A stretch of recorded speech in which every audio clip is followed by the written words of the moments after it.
Welcome viewers আমাদের Bangla digital platform YouTube চ্যানেলে। বন্ধুরা, আপনারা হয়তো জানেন বর্তমানে ওবিসি সার্টিফিকেট সমস্ত বাতিল করে দেওয়া হয়েছে। আপনাদের যাদের ওবিসি সার্টিফিকেট আছে, যদি আপনাদের ওবিসি সার্টিফিকেটের ক্যাটাগরি চেঞ্জ হয়ে থাকে অথবা এ থেকে বি বা বি থেকে এ হয়ে থাকে বা আপনাদের ক্যাটাগরি যদি নাও চেঞ্জ হয়ে থাকে, আপনাদের সকলকে ওবিসি সার্টিফিকেট আপডেটের জন্য অর্থাৎ রিভ্যালিডেশন অথবা রি ইস্যুর জন্য আবেদন করতে হবে। কিভাবে আবেদন করবেন এবং এর সাথে কি কি ডকুমেন্টস অ্যাটাচ করে জমা দিতে হবে, এই নিয়ে বিস্তারিত আজকে এই ভিডিওতে আমরা স্টেপ বাই স্টেপ দেখে নেব।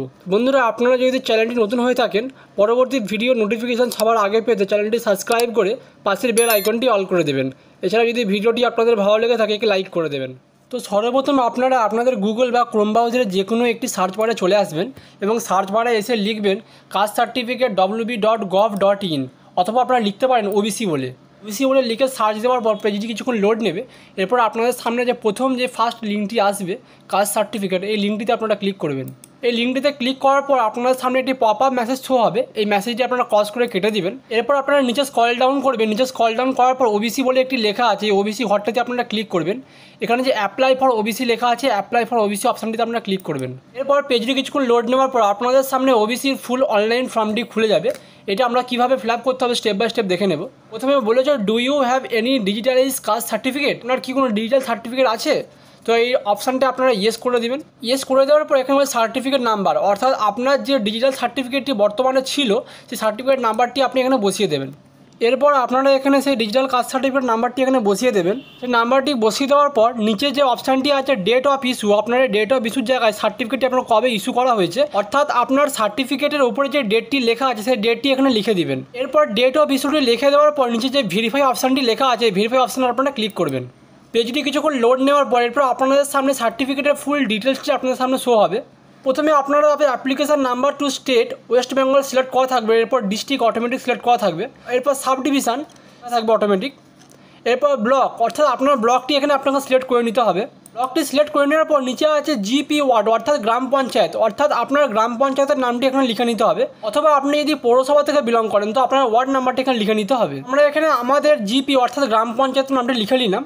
এরপর নিচে 2 নম্বর অপশানে আছে অ্যাপ্লিকেশান ফর ওবিসি এ, এটা অটোমেটিক সিলেক্ট করে নেবে। এরপর আপনার যে কাস্ট থেকে আপনি বিলং করেন সেই কাস্টটি অটোমেটিক ক্যাপচার করে নেবে।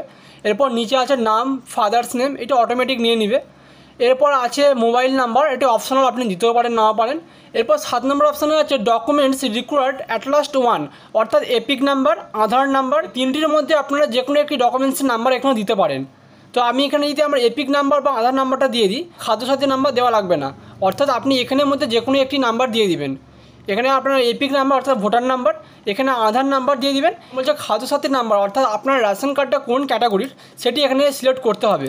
সেটি সিলেক্ট করে এখানে রেশন কার্ডের নাম্বারটি এখানে বসিয়ে দেবেন। 8 নম্বর অপশান আছে ডেট অফ বার্থ অর্থাৎ আপনার ডেট অফ বার্থটি আপনি সঠিকভাবে বসিয়ে দেবেন। প্রথমে দিন, তারপরে মাস, তারপরে ইয়ার, আপনারা সঠিকভাবে বসিয়ে দেবেন। এরপরে আছে প্রেজেন্ট অ্যাড্রেস অর্থাৎ আপনার বর্তমান ঠিকানাটি আপনি এখানে বসিয়ে দেবেন। এটি অটোমেটিক সিলেক্ট করা থাকবে West Bengal, district automatic select করা থাকবে হাওড়া। এরপর আছে আপনার পুলিশ স্টেশনটি আপনাকে সিলেক্ট করে নেওয়ার পর এরপর নিচে আছে গ্রাম পঞ্চায়েত বা ওয়ার্ড, আপনি এখানে আপনার গ্রাম পঞ্চায়েতের নামটি লিখে দিবেন। এরপর আপনার গ্রাম পঞ্চায়েতের নামটি লিখে দেওয়ার পর নিচে আছে ভিলেজ অর্থাৎ আপনার গ্রামের নামটি আপনি এখানে লিখে দিবেন। গ্রামের নামটি লিখে দেওয়ার পর ভিলেজের পরে আছে পোস্ট অফিস অর্থাৎ আপনার পোস্ট অফিসের নামটি আপনি এখানে লিখে নেবেন। এরপর পোস্ট অফিসটি লেখার পর এরপর আপনাকে আপনার পিন নাম্বারটি এখানে দিয়ে দিতে হবে। এরপর এগুলো যথাযথ সম্পূর্ণ ফিল আপ করার পর এরপর 9 নম্বর অপশন আছে ন্যাশনালিটি অর্থাৎ ইন্ডিয়ান, অটোমেটিক সিলেক্ট করা থাকবে। এরপর আছে রিলিজিয়ান অর্থাৎ আপনার ধর্ম কী, সেটা আপনি এখান থেকে সিলেক্ট করে নিতে পারেন। এরপর আছে জেন্ডার অর্থাৎ আপনি মেল না ফিমেল সেটি এখান থেকে সিলেক্ট করে নেবেন। জেন্ডারটি সিলেক্ট করে নেওয়ার পর এরপর 12 নম্বর অপশান ইনকাম সার্টিফিকেট অর্থাৎ আপনি যদি স্টুডেন্ট হয়ে থাকেন এক্ষেত্রে আপনার বাবা অথবা মায়ের ইনকাম সার্টিফিকেটটি অবশ্যই বিডিও ইনকাম সার্টিফিকেটটি এখানে আপলোড করতে হবে। এরপরে আছে অ্যাপ্লিকেশান ফটোগ্রাফ অর্থাৎ আপনি যে আবেদন করছেন অর্থাৎ আবেদনকারীর ফটোটি এখানে আপলোড করতে হবে। এরপর 14 নম্বর অপশন আছে parent service details of father অর্থাৎ আপনার বাবা যদি সার্ভিসম্যান হয়ে থাকেন বা কোনো চাকরি করে থাকেন তো আপনি এখানে সেটি সিলেক্ট করে নেবেন তো তিনি কী ধরনের চাকরি করেন। যদি কোনো রকম চাকরি না করেন তো নিচে নান অপশানটিতে আপনারা সিলেক্ট করে দেবেন। এরপর আছে সার্ভিস ডিটেলস অফ মাদার অর্থাৎ আপনার মা কী ধরনের চাকরি করেন, যদি আপনার মা কোনো ধরনের চাকরি না করে তো সেম এরকম নান করে দেবেন। এরপরে বি নম্বর অপশানে আছে agriculture land holding own by mother father and the minor children, অর্থাৎ আপনার বাবার মায়ের অথবা আপনার নামে যদি কোনো জমি থেকে থাকে এই জমির ফুল ডিটেলস এবং লোকেশান সব কিছু এখানে লিখতে হবে। এরপর সি অপশানে আছে পেরেন্টস ইনকাম, অর্থাৎ আপনার বাবার ইনকাম, অ্যানুয়াল ইনকাম অর্থাৎ আপনার বাবার বাৎসরিক ইনকাম কত সেটি এখানে লিখে নিতে হবে। এরপর ওয়েদার ট্যাক্স পের, অর্থাৎ যিনি কি কোনো ট্যাক্স পে করেন, যদি ইয়েস হয়তো ইয়েস করবেন, যদি না হয়তো নো করবেন।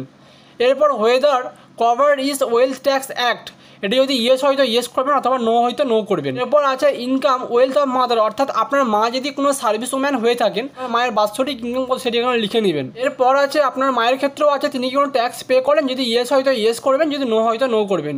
এরপরে আপনারা সাবমিট অপশানে ক্লিক করবেন। এরপরে সাবমিট অপশানে ক্লিক করার পর আপনাদের সামনে একটি অ্যাকনোলেজমেন্ট স্লিপ বের হবে, সেই অ্যাকনোলেজমেন্ট রিসিপ্টটি আপনারা ডাউনলোড করে নেবেন। অ্যাকনোলেজমেন্ট স্লিপটি ডাউনলোড করে নেওয়ার পর সেটির সাথে কিছু ডকুমেন্টস অ্যাটাচ করতে হবে, অ্যাটাচ করে সেটি আপনাদের লোকাল বিডিও অথবা আপনাদের এসডিওতে সেটি জমা করে আসতে হবে এবং ভেরিফিকেশনের দিন আপনাদেরকে সশরীরে ডেকে নেওয়া হবে সেই ডকুমেন্টসগুলি নিয়ে। কী কী ডকুমেন্টস লাগবে সেটি আমরা পরের স্টেপে দেখে নেব। তো বন্ধুরা, সাবমিট করার পর আপনাদের সামনে যে অ্যাকনোলেজমেন্ট রিসিপ্টটি বেরোবে এর সাথে আপনাদেরকে এই ডকুমেন্টসগুলি অ্যাটাচ করে আপনাদের লোকাল ভিডিও বা এসডিওতে সেটি গিয়ে জমা করে আসতে হবে।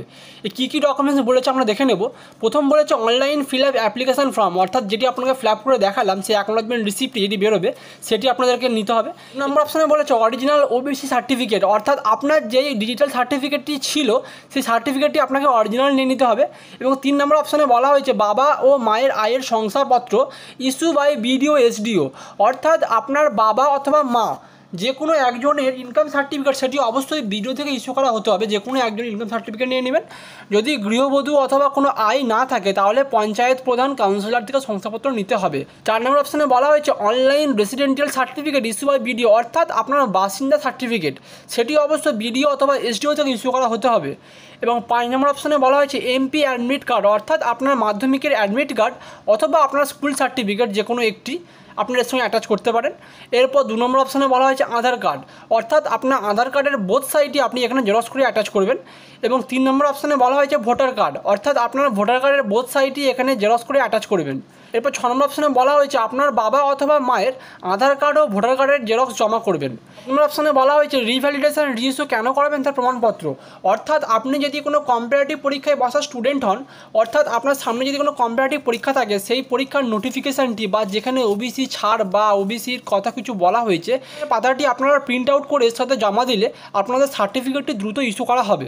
বলা হয়েছে প্রতিটি ডকুমেন্ট স্বপ্রত্যায়িত করে পরপর সাথে জমা করতে হবে, অর্থাৎ আপনাকে প্রতিটি ডকুমেন্টসের নিচে আপনাকে সই করতে হবে। যদি সেটা আপনার বাবা অথবা মায়ের ডকুমেন্টস হয় তো সেটি আপনাকে বাবা অথবা মায়ের ডকুমেন্টসের নিচে আপনার বাবা অথবা মাকেই সই করতে হবে।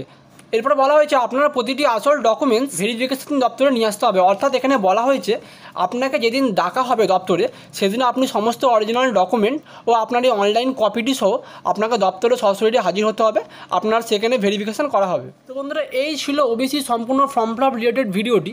তো বন্ধুরা, ভিডিওটি যদি আপনাদের ভালো লেগে থাকে সেটি বন্ধুদের মাঝে বেশি বেশি করে শেয়ার করে দেবেন। এছাড়া একটি লাইক এবং সাবস্ক্রাইব করে পাশের বেল আইকনটি অল করে দেবেন।